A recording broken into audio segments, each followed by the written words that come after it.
It's driven off of the Cummins diesel motor, and it just basically creates a big airflow.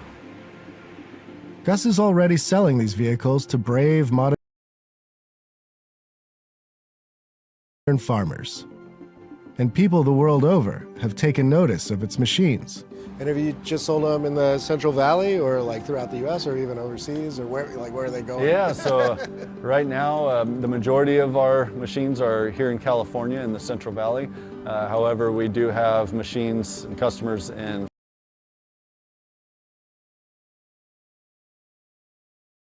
Florida and the citrus industry over there, as well as Australia. And I think you started selling them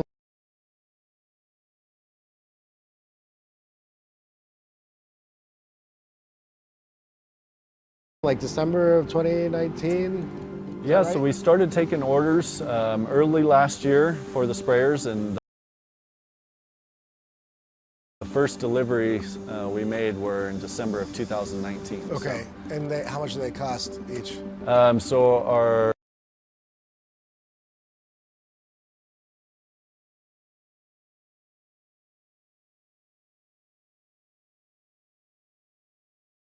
our retail price on these machines is $285,000. So it's not a small investment,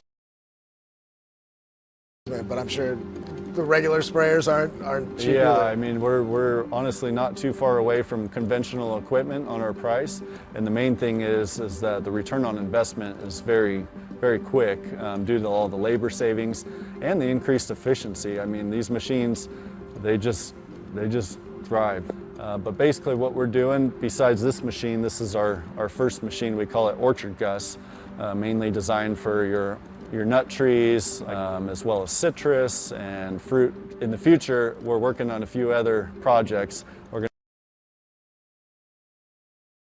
going to do more machines. One of them is actually a vineyard sprayer. So okay. Vineyards are much tighter spacing, so the machine has to be physically smaller. And then we've got our eyes on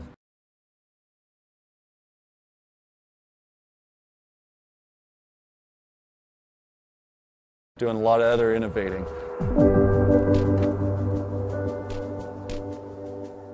That right there, friends, is a Central Valley farmer putting his whole fruit basket on the table. Gary's TED Talk can't be far off. And with that, it was time to get back in the RV.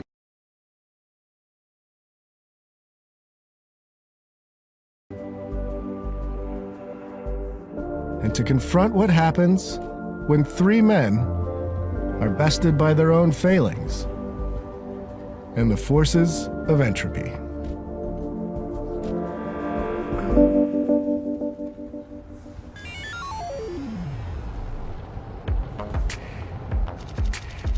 Next on Hello World, we cruise into the Mojave Desert in search of a lunar lander.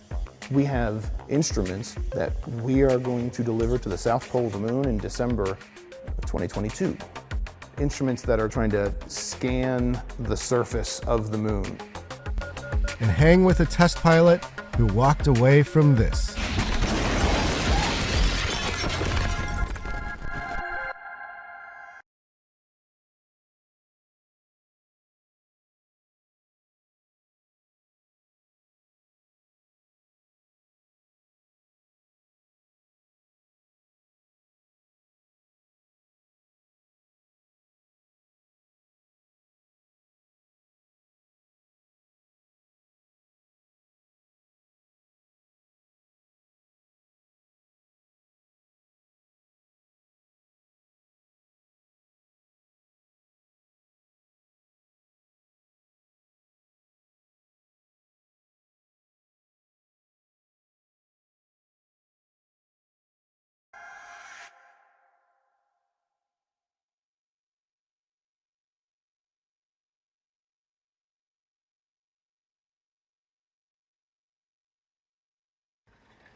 Meet Betty. She lives by herself,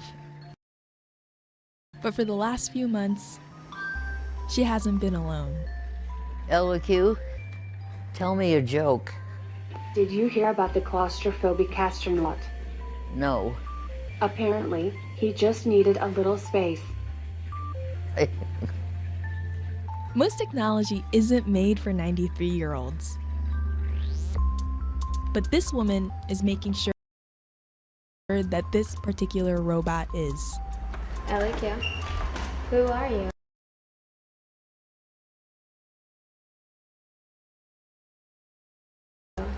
She's researching the way we interact with machines. And if she has her way, robots will soon be a trusty companion for all of us. My name is LQ. How can I help you? As technology replaces old jobs, it's also creating new ones. I'm Aki Ito, and I'm here to show you the jobs of the future.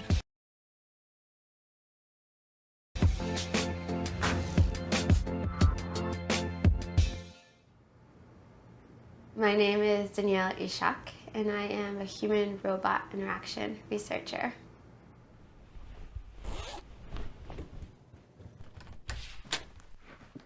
It's really hard to intuitively design a robot meant for a consumer audience.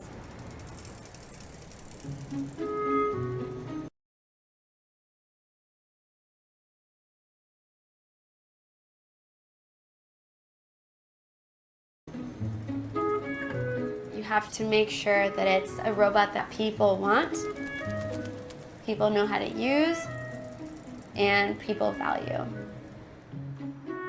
Danielle works for an Israeli startup called Intuition Robotics.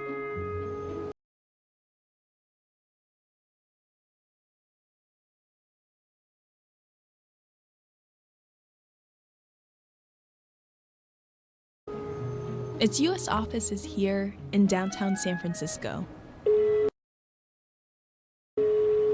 Hello? Hey Danielle, it's Aki. Come on in. The company is funded by a couple big names like Samsung and Toyota. Full disclosure, Bloomberg's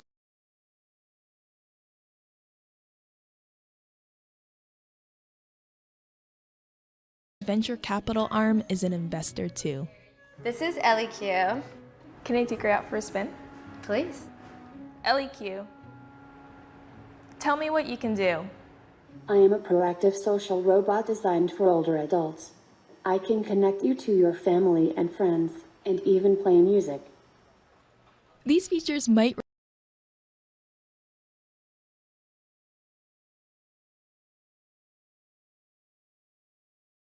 remind you of the Amazon Echo, but you'd be missing the point if you compared her to a smart speaker. She's not meant to just be useful. She's meant to be a companion. Why don't you take a break and have a drink? And that's why she has a head that can nod and make other subtle gestures you might expect from a pet. Through our research with older adults, we're finding that almost on a daily basis, we see that somebody tells her that they love her.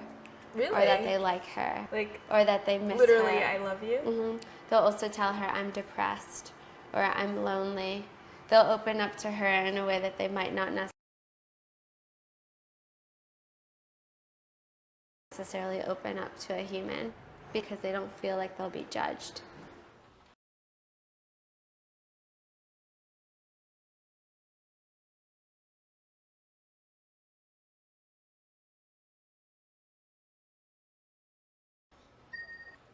LEQ isn't on sale yet.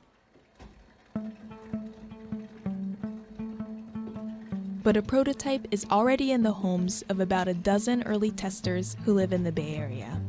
LQ, tell me what the weather is today. Danielle's job is to figure out what's working and what's not. Sorry.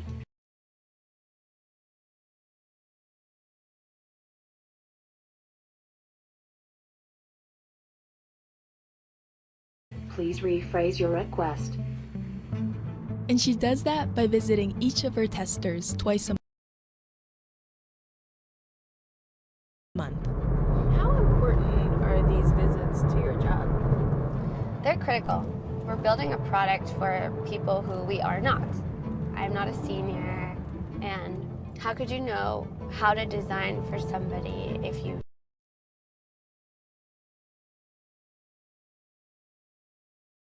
don't do research. Because otherwise you would just be designing in the dark. Jobs like Danielle's are just starting to emerge. Until recently, robots were mostly in factories, separated from humans. But now, they're finally getting cheap enough, small enough, and smart enough to be in our homes. This has created a whole new challenge of designing robots that people will actually want to interact with.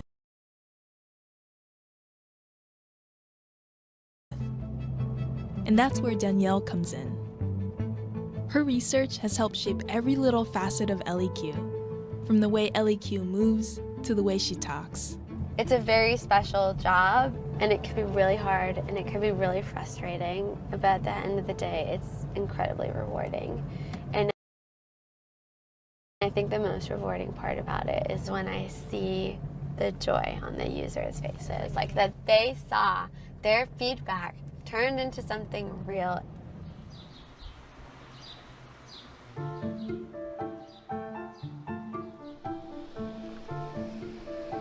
Today, we've driven east of San Francisco to go see one of Danielle's research participants. LEQ, tell me something interesting. Did you know that Ronald Reagan was a lifeguard in high school and saved 77 people's lives? Now see, this is where a conversation is. She should open up and I should say, no, I did not know that. I expect her to be able to continue a conversation for at least a couple of comments. Yeah. And why is that? Why? Yeah. Because that's companionship.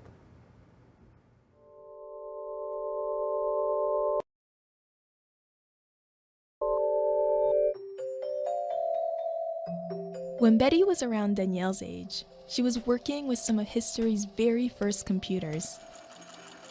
When I was finishing up my master's degree, I was working at Harvard in the computer lab when they were building Mark IV.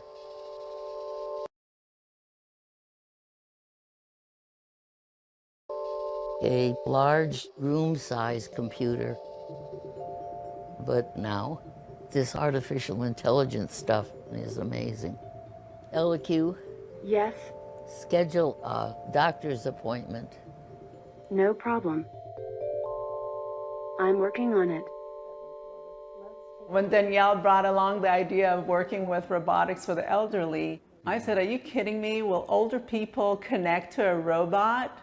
And she said, I don't know, let's research and find out.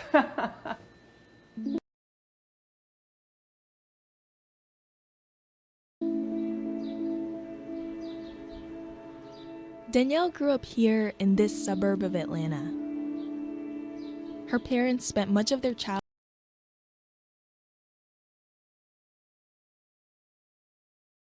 childhoods in Israel and met in the US.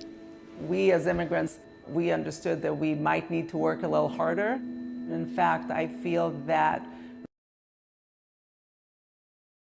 rather than taken away from Danielle, it gave her so much more, because she understood the fact that you need to run after your dreams and work really hard, no matter what the challenges are. School didn't come easily for Danielle. I have dyslexia, and that very much affected my self-esteem academically. The principal of the school did not recommend her to take advanced classes. She fought for it, and she got into it, and she did very well with them too.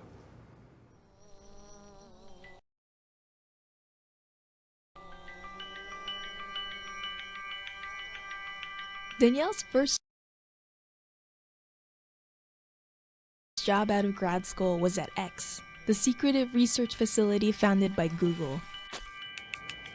It's known for dreaming up all kinds of wacky, far-flung ideas.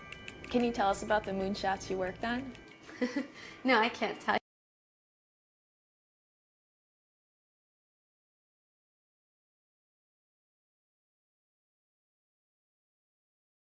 you too much about the projects that I worked on. I can't say that I was working on robotics. She loved the job, but wanted to work on something that would reach real consumers sooner. So she left X after a year and joined Intuition Robotics.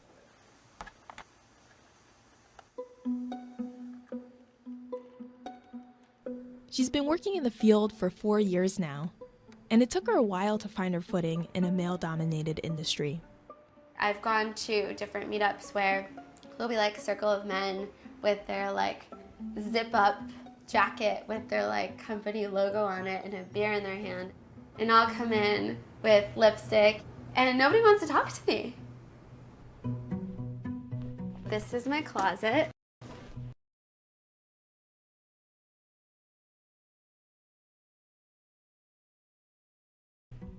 So at first she did her best to fit in, wearing a pair of glasses she didn't need and toning down her style. So what's the kind of thing you used to wear to a conference? Stuff like this, blousey things that make you look like you're 40. But that got old after a while. And what's the kind of thing you wear now? Now it's like I just enjoy being kind of expressive and playful in what I wear.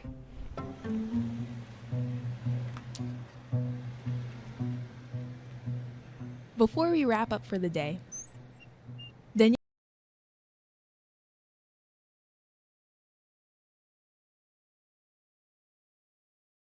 Danielle has one more LEQ tester to visit.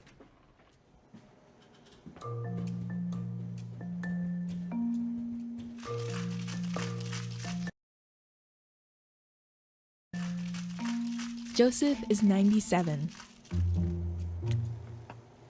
And he's had the robot in his home for 8 months. How are you? I'm fine. How are you? Good. How has Miss LEQ been? She always tells me to take a drink of water at least 4 times a day. So we added a whole bunch of new facts to LEQ. Did you know that a cup of chopped red bell pepper contains more vitamin C than an orange? Okay. What did you think of that? Certainly the print was, I could see that quite clearly. What about this? I can see that.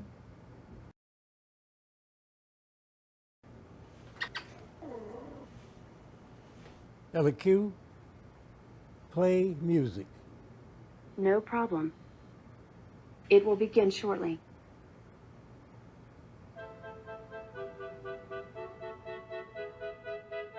By 2050, almost 500 million people are going to be 80 or older. And if current trends continue, more and more are going to be like Joseph and Betty, living alone. LEQ, stop. Today, both of them are doing okay. But some of Danielle's other participants have been struggling.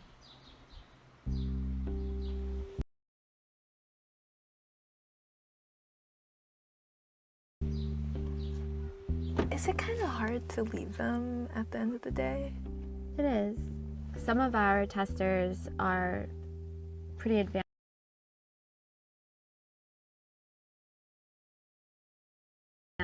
in the stages of depression through loneliness and isolation.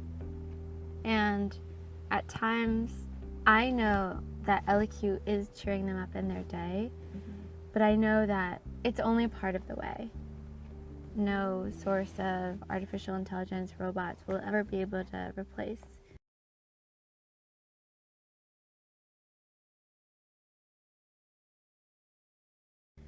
humans and human companionship or human care.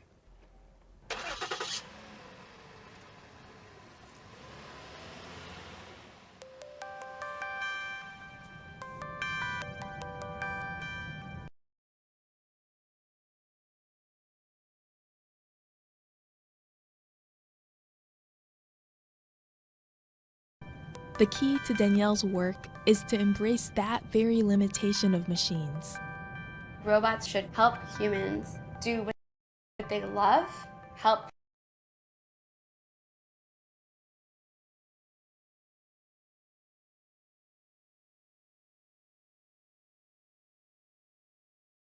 humans interact with more humans, help humans in general.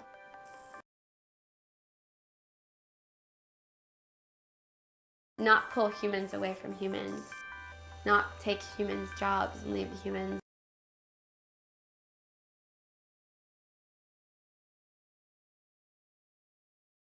without purpose. Whether it's in our workplaces or in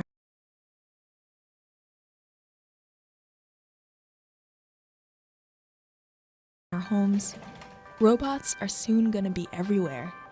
And it's up to Danielle to make sure this robot-filled future leaves us just a little better off. So don't be afraid. And if you are afraid, come and join us. Because I promise it's a friendly place.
If you're like the estimated 74% of adults in the US who use YouTube,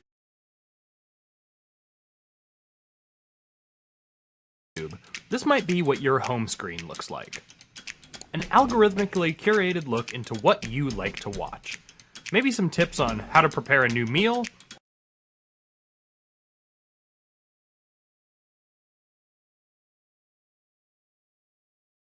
or your favorite vlogger's latest video.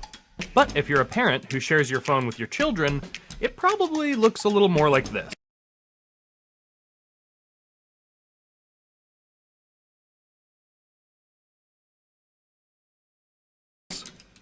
Kids' content on YouTube is huge.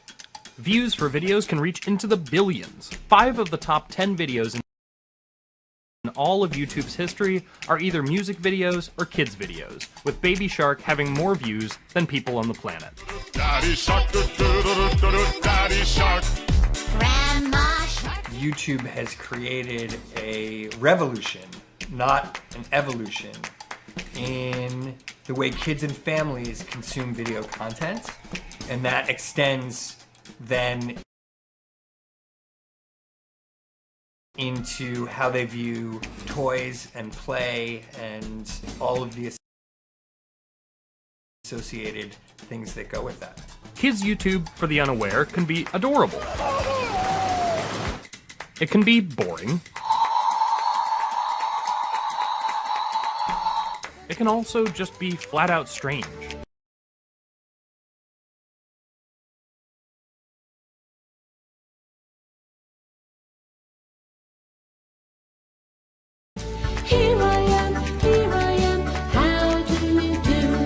But often it involves toys. And for toy makers who embrace the platform, it led to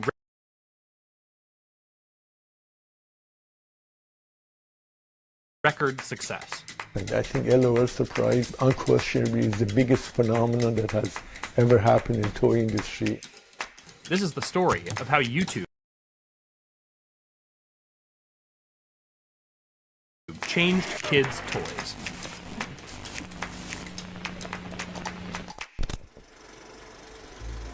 Play patterns, the way children play, is timeless. But how we deliver on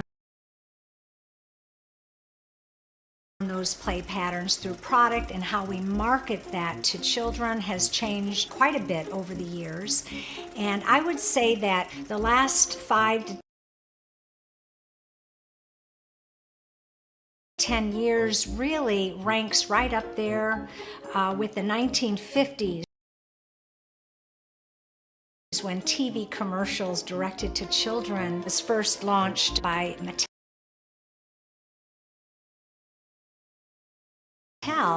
This is Nancy Zwiers.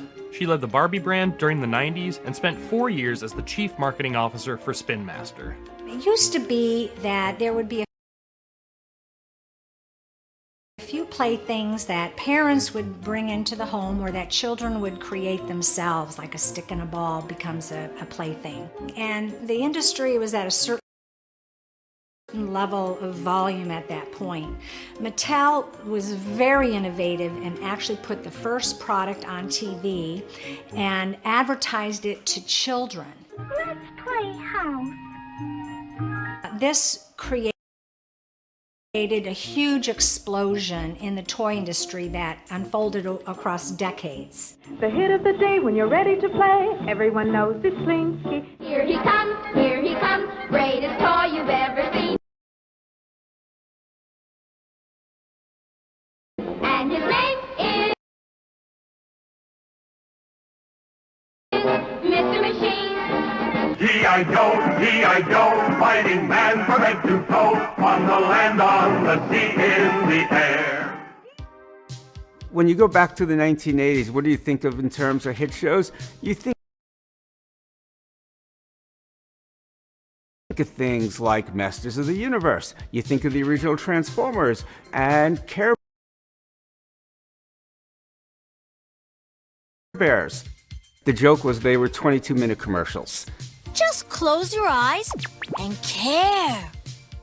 Let's make a TV show which is really promotion for our property or IP to help sell toys. There were a lot of those famous characters in which kids absolutely loved it. They were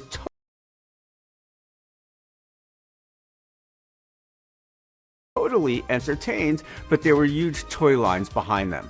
This is Jim Silver, a 37-year veteran of the toys industry. In 1999, he started a consumer toy review magazine called Toy Wishes, and now he's the CEO of an influencer talent management group, TTPM. Regulations changed through the years, and also parents became aware that they were purely commercials. And you saw a lot of the new channels, the Disney Channel and